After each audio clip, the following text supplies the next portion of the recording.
যে পারলে রাজনীতিতে আসেন, পারলে দল করে দেখান, এটা হইল? আমি কি এরকম কোনো কথা বলেছি? না।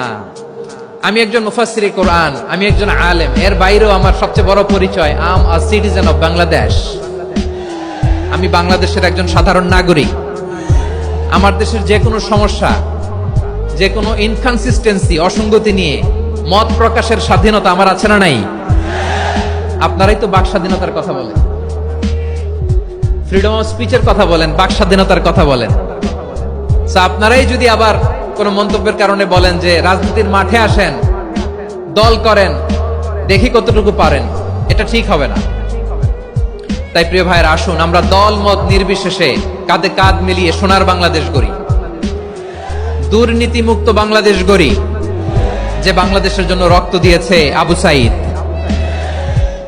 যে নতুন ভোরের বাংলাদেশের জন্য রক্ত দিয়েছে মুগ্ধরা, যে নতুন বাংলাদেশের জন্য রক্ত ঝরিয়েছে 24-এর যে গণ অভ্যুত্থানের প্রত্যেকটি শহীদের আওয়াজ করে বলেন ঠিক কিনা?